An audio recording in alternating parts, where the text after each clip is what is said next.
दोस्तों नमस्कार।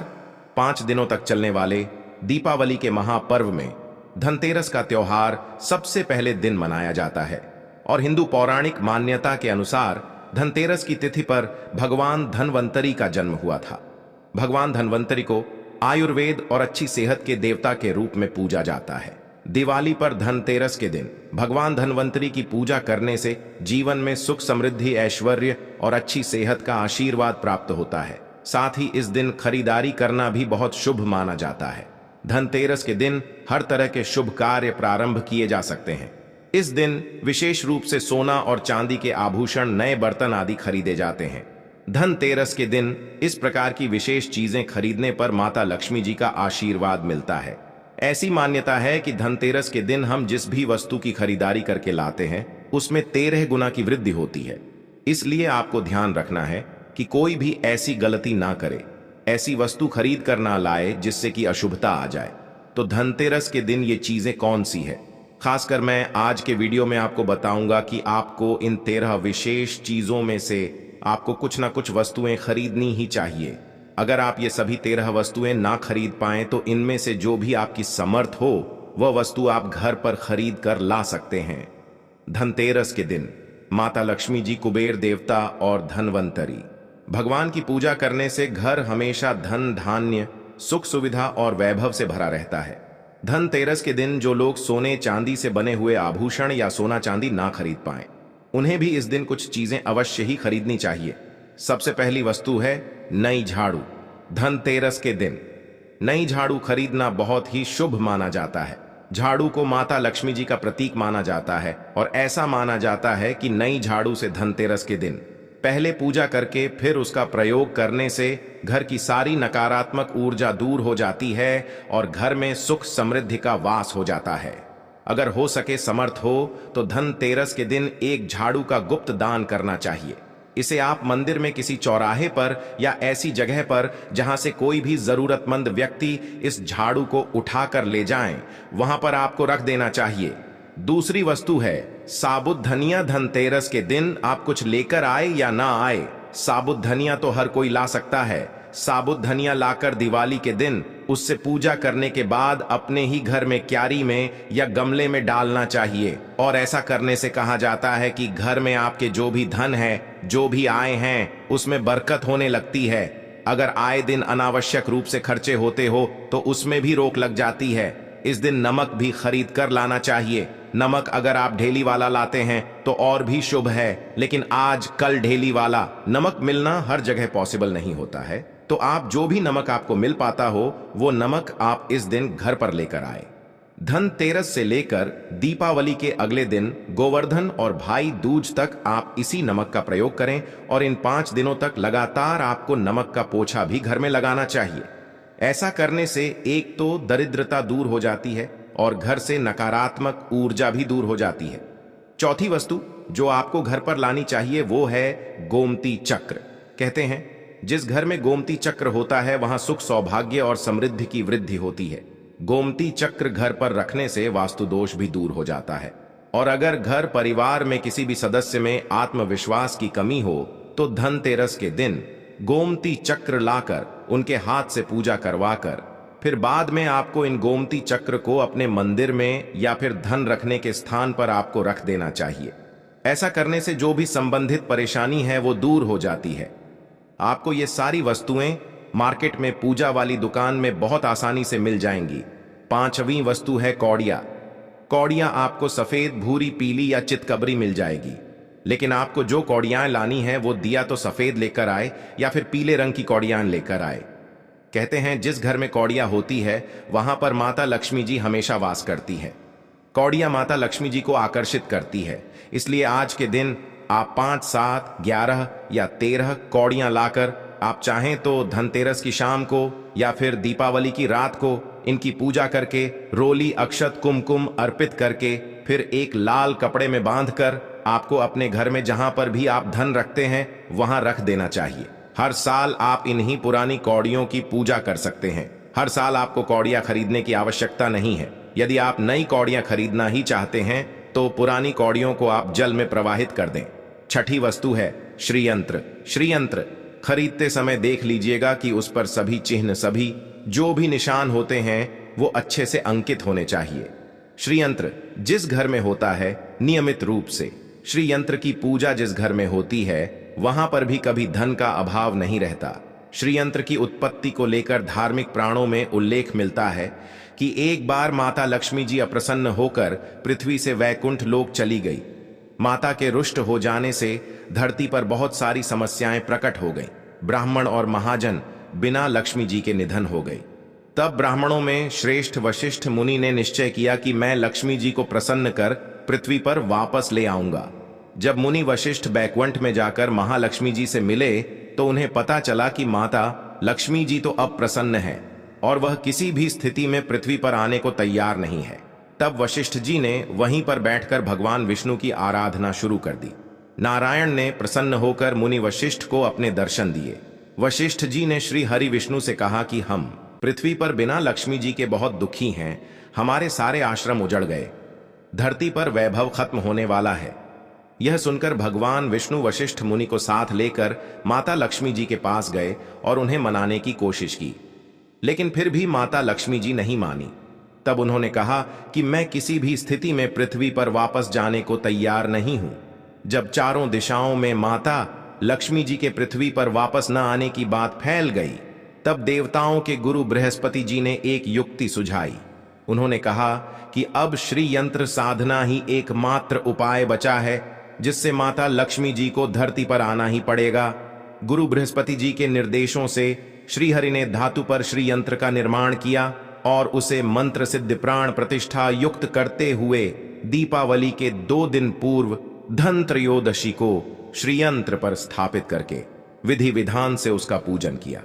पूजन समाप्त होते होते माता लक्ष्मी जी को वहां आना ही पड़ा और वे बोली कि मैं किसी भी स्थिति में यहां आने के लिए तैयार नहीं थी, ये मेरा प्रण था, परंतु बृहस्पति जी की युक्ति से मुझे आना ही पड़ा। श्रीयंत्र मेरा आधार है और इसी में मेरी आत्मा भी बसती है। यही कारण है कि धनतेरस के दिन श्रीयंत्र खरीदना चाहिए और अपने घर में स्थापित करना चाहिए। 7वीं वस्तु है 7 मुखी रुद्राक्ष की माला या फिर 7 मुखी रुद्राक्ष। अगर आप धनतेरस के दिन 7 मुखी रुद्राक्ष को घर पर लाते हैं और फिर उसकी विधि विधान से पूजा करते हैं या भगवान शिव की पूजा में आप इस रुद्राक्ष को प्रयोग करते हैं, किसी भी मंत्र का जाप करते हैं, तो उससे भी आपके घर में कभी परेशानी नहीं आती, किसी प्रकार का कोई अकाल मृत्यु का भय नहीं रहता, क्योंकि दीपावली दियों का त्योहार होता है और इस दिन अपने घर में अपनी सामर्थ्य के अनुसार दीपक जलाए जाते हैं। धनतेरस के दिन भी दीप जलाने चाहिए। अगर आप चाहते हैं आपके घर में साक्षात माता लक्ष्मी जी का वास सदा बना रहे पूरे वर्ष, पर आपके घर में धन की कोई कमी न रहे, आपको कभी कर्ज लेने की नौबत न आए, तो ऐसे में धनतेरस की शाम को आप 13 दीपक घर के अंदर और 13 दीपक घर के बाहर जलाए। ऐसा करने से भी माता लक्ष्मी जी का आशीर्वाद प्राप्त होता है। और धनतेरस के दिन 8वीं जो वस्तु है वो आपको मिट्टी के दीपक जरूर खरीद कर लाने चाहिए। मिट्टी के दीपक आप अपनी समर्थ के अनुसार खरीद कर ला सकते हैं। अगर हो सके तो किसी जरूरतमंद को जहां पर धन का अभाव हो, ऐसे घर में आप मिट्टी के दीपक का तेल सहित और बाती सहित रुई सहित दान भी कर सकते हैं। 9वीं वस्तु जो आपको खरीद कर लानी चाहिए वो है लक्ष्मी जी और गणेश जी की मूर्ति। वैसे तो मिट्टी की मूर्ति ही घर पर लाना शुभ होता है, लेकिन यदि आप मिट्टी की मूर्ति ना लाना चाहे तो धातु की मूर्ति, जैसे कि आप चांदी की, सोने की या पीतल की मूर्ति भी घर पर ला सकते हैं। अगर आपके पास पहले से ही मूर्तियां हैं तो आप जरूरी नहीं है कि हर दीपावली पर मूर्ति खरीदे। धातु की मूर्ति यदि है तो हर साल आप मूर्ति ना खरीदें, लेकिन मिट्टी की यदि मूर्ति है तो उनका विसर्जन कर आपको धनतेरस के दिन नई मूर्तियां लाकर उनकी पूजा विधि विधान से करनी चाहिए। धनतेरस के दिन खरीदी गई नई मूर्तियों की पूजा आपको दीपावली की शाम को करनी चाहिए। धनतेरस के दिन आप भगवान गणेश और माता लक्ष्मी जी की जो मूर्ति खरीदे वो खरीदते समय यह ध्यान रखें कि दोनों मूर्ति अलग अलग होनी चाहिए और दोनों ही मूर्ति में भगवान गणेश और लक्ष्मी जी बैठी हुई मुद्रा में हो, खड़ी हुई मुद्रा में लाई गई। जो मूर्तियां होती हैं वो उग्र स्वभाव की ओर चंचल मानी जाती है। अगर आप खड़ी मुद्रा वाली मूर्तियां लेकर आते हैं तो ऐसे में धन का अभाव आपके घर में लगातार बना रह सकता है, और आपको ध्यान रखना है कि जो मूर्ति या आप लेकर आए वो कहीं से भी खंडित ना हो, टूटी भी ना हो। गणेश जी की प्रतिमा खरीदने से मैं ध्यान रखें कि उनकी जो सूंड है वो बाईं तरफ मुड़ी हुई हो, और उनका वाहन मूषक भी उस मूर्ति में जरूर बना हो, और भगवान गणेश के एक हाथ में लड्डू या मोदक भी होना चाहिए। और माता लक्ष्मी जी की जो मूर्ति है तो कमल के फूल पर विराजित होनी चाहिए, और उनके हाथ में सिक्के हों या फिर सिक्के गिरने वाली अवस्था में हो। ऐसी मूर्तियां घर पर लाना बहुत शुभ होता है। बहुत से लोग आज के दिन उल्लू पर विराजमान मूर्तियां फिर तस्वीर घर पर लेकर आते हैं, लेकिन आपको हाथी या फिर कमल के फूल पर विराजमान माता लक्ष्मी जी की मूर्ति या तस्वीर ही घर पर लानी चाहिए। कभी भी प्लास्टिक ऑफ पेरिस, जिसे पोप कहते हैं, प्लास्टिक की मूर्तियां इस दिन नहीं खरीदनी चाहिए, और ना ही पूजा में उनका प्रयोग करना चाहिए। आप केवल मिट्टी की या फिर धातु की मूर्ति कहीं लेकर आए। अष्ट धातु की मूर्ति भी आप ला सकते हैं। धनतेरस के दिन आपको जो 10वीं वस्तु खरीदनी चाहिए वो है कुबेर यंत्र। कुबेर यंत्र जिस घर में होता है वहां पर धन के देवता कुबेर का वास होता है, साथ ही माता लक्ष्मी जी भी वहां पर वास करती हैं। आपको उत्तर दिशा में ही धन कुबेर यंत्र की स्थापना करनी चाहिए। इस दिशा का सही निर्माण परिवार में समृद्धि और खुशियों को लेकर आता है। साथ ही अगर आपके घर में किसी तरह का कोई वास्तु दोष है तो वो दोष भी दूर हो जाएगा, और व्यापार में आपके कारोबार में खूब बरकत भी होगी। कई बार लोग खूब मेहनत करने के बाद भी उतना धन नहीं कमा पाते जितनी आप मेहनत करते हैं, और मेहनत करने के बाद भी आपके धन की तिजोरी खाली ही रहती है। तो उसे पूरा साल भरा रखने के लिए आपको धनतेरस के दिन और दिवाली के दिन कुबेर यंत्र की विधि विधान से पूजा भी करनी चाहिए।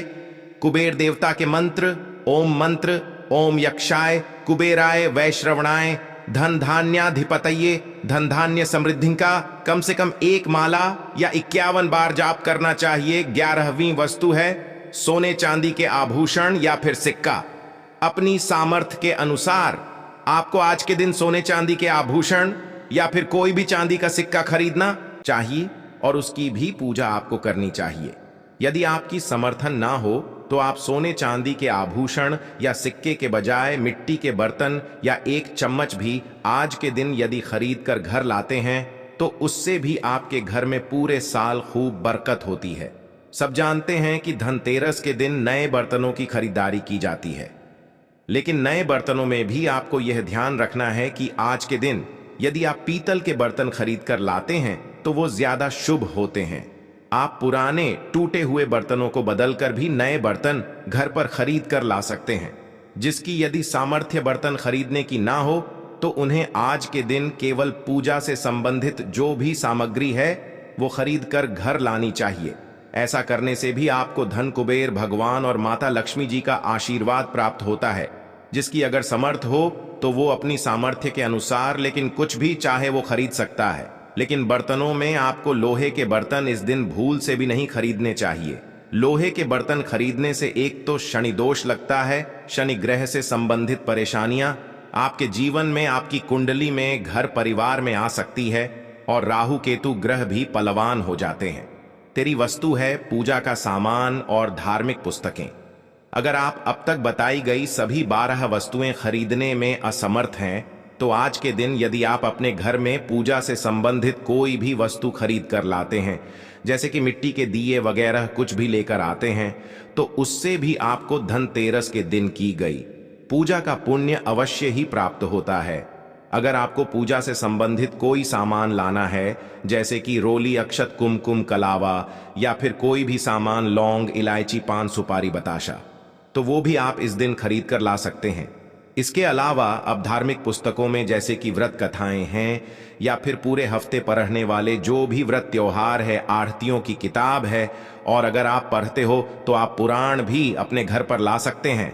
और पुराण घर पर लाने के बाद जब भी आपको समय हो तो खुद भी पढ़ना चाहिए और दूसरों को भी पढ़कर सुनाना चाहिए। ये सारी वस्तुएं यदि आप इनमें से कुछ भी या सारी वस्तुएं भी खरीद कर लाते हैं तो उससे कहा जाता है कि आपके घर में पूरे वर्ष माता लक्ष्मी जी की कृपा बनी रहती है। घर में कभी भी आपको कर्ज लेने की स्थिति नहीं आएगी। आप जितना भी कमाएंगे उसमें आपको 13 गुना की वृद्धि मिलेगी। ये जानकारी अगर आपको पसंद आई हो तो वीडियो को लाइक करके हमारे चैनल वास्तुशास्त्र रुझान टीवी को सब्सक्राइब जरूर कीजिएगा। दिवाली के दिन पूजा कैसे करें, धनतेरस और दिवाली का शुभ मुहूर्त कब से कब तक रहेगा और गोवर्धन पूजा और भाई दूज कब है, इस बारे में जानने के लिए आप हमारे चैनल पर आगे आने वाले वीडियोस को देखना मत भूलिएगा।